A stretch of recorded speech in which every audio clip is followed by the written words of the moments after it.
Did you know that within just 24 hours, your brain is wired to dump over 70% of what you've learned? It's not your fault, it's just how we're built. But what if I told you there's a forgotten, centuries-old system that turns this forgetting curve completely upside down? Today, we're bridging the gap between ancient samurai discipline and modern cognitive neuroscience. By the end of this video, you won't just study harder. You'll have a permanent, bulletproof system to remember everything you learn. Let's unlock your brain's true potential. Section 1. The memory gap trap. Imagine a student. They study for hours, night after night. They fill their head with endless facts. But when the big exam day finally arrives, their mind goes completely blank. Have you ever felt that frustration? It feels like the information just vanished into thin air. Why does this happen? It's because most of us treat our memory like a simple storage box. We try to shove as much information inside as possible.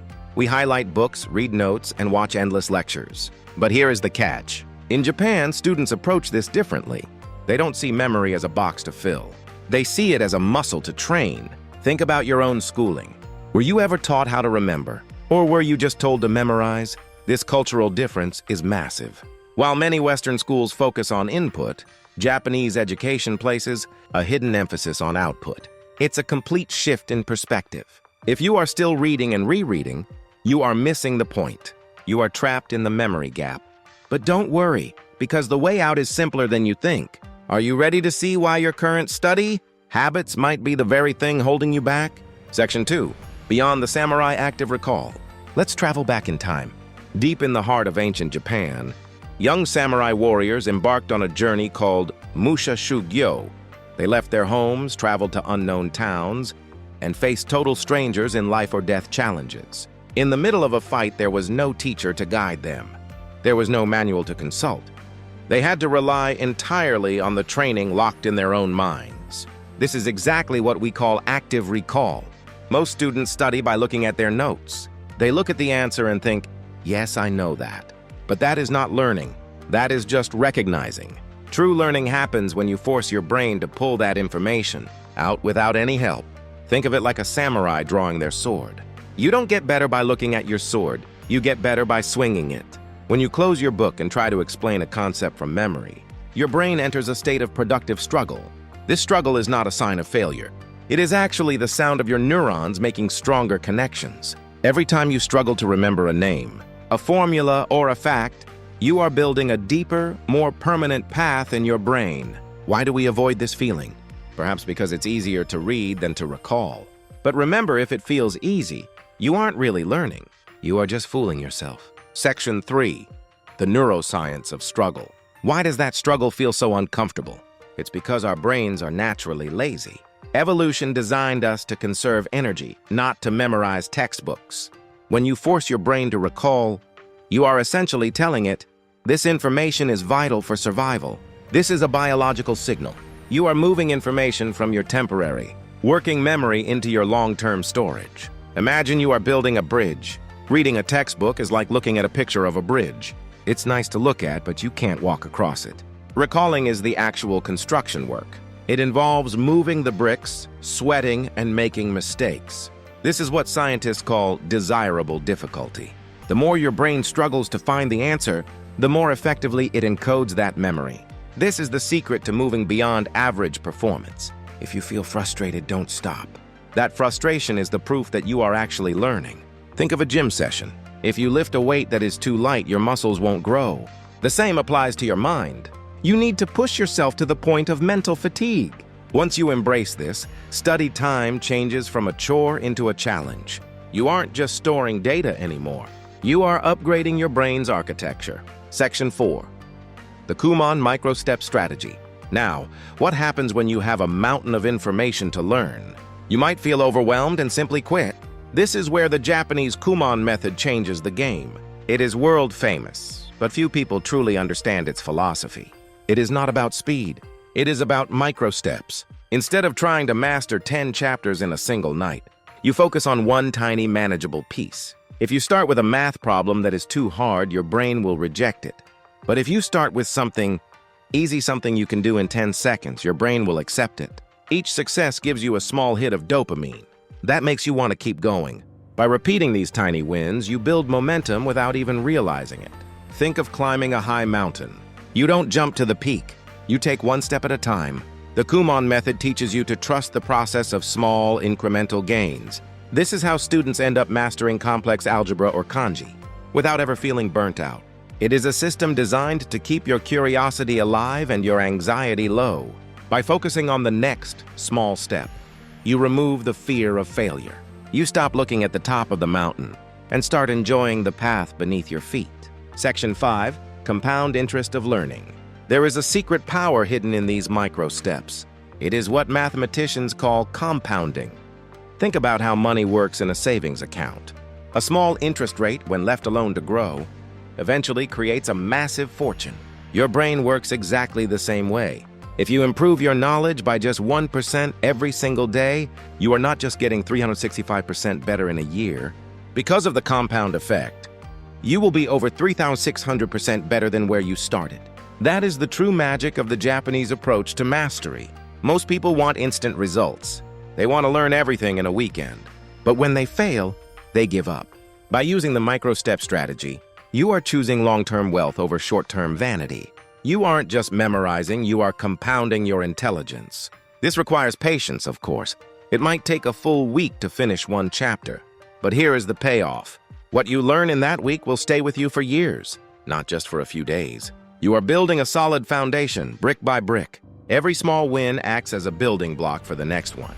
This is how you reach a level of competence that others will call a gift. It isn't a gift, it's a result of consistency. Are you playing for the short-term win, or are you building your own intellectual empire? Section 6, The Gardener's Approach, Spaced Repetition. Now you've mastered the small steps, but here is the next problem. If you never look at that information again, your brain will slowly fade it away.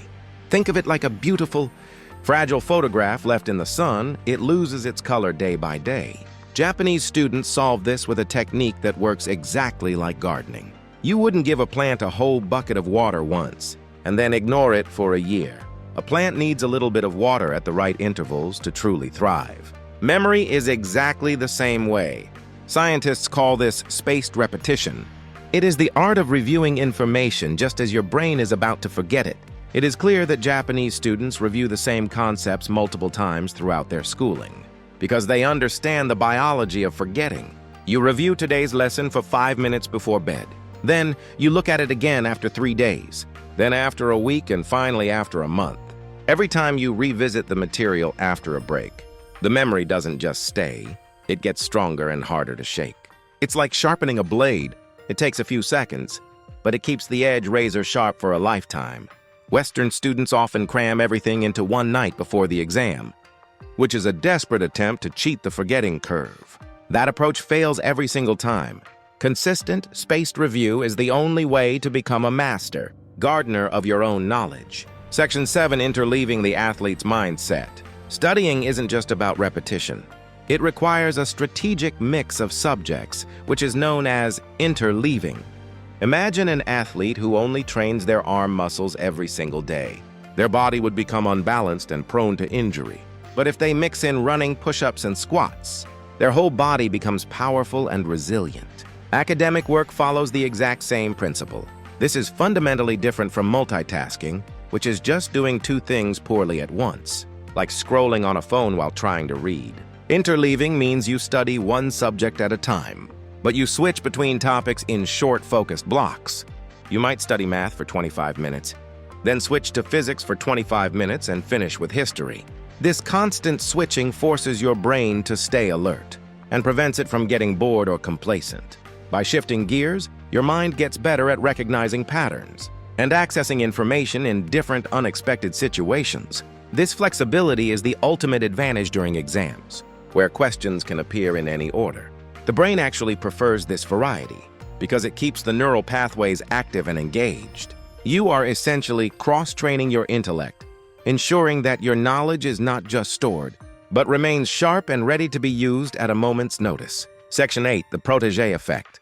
The 5th and final technique is perhaps the most powerful. It originates from the deep-rooted Japanese tradition of the sensei, or teacher. The core idea is simple: if you want to master something, you must teach it to someone else.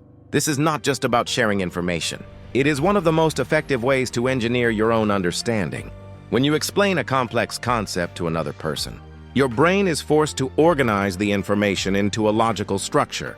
You have to simplify the messy details and find the core logic. This is what scientists call the protégé effect. When you prepare to teach, you naturally bridge the gaps in your own knowledge. You stop being a passive receiver of data and become an active architect of ideas. Think about a veteran teacher who can explain a formula without even looking at their notes. They haven't just memorized the steps, they have internalized the logic so deeply that it has become part of their mental framework. You can start this today. Explain what you have learned to a friend, a family member, or even just your reflection in the mirror. If you reach a point where you cannot explain it clearly, you have found the exact spot where your understanding is incomplete. That is the point you need to review. This process transforms your knowledge from a fragile collection of facts into a robust, permanent system. Section 9. Synthesis, your custom study system. These 5 techniques are not just separate tricks. They work together as a complete unified system. Think of them as the components of a precision machine. Active recall trains your brain to search and retrieve information. The Kumon method ensures you never feel overwhelmed by the sheer volume of data. Spaced repetition acts as the maintenance cycle, preventing your hard-earned knowledge from fading over time. Interleaved practice keeps your mind flexible and ready for any challenge, like a muscle that can adapt to any movement. Finally, the protégé effect makes your understanding permanent by locking it into your long-term memory through teaching. When you use these together, you are no longer just studying. You are building an operational system for your mind. You start by breaking down the mountain into small, manageable stones. You retrieve that information without looking, and you review it at carefully calculated intervals. You mix up your subjects to keep your brain alert, and you solidify it all by explaining it to others. This systematic approach turns a normal, average memory into a high-performance engine. You are not relying on a special innate talent.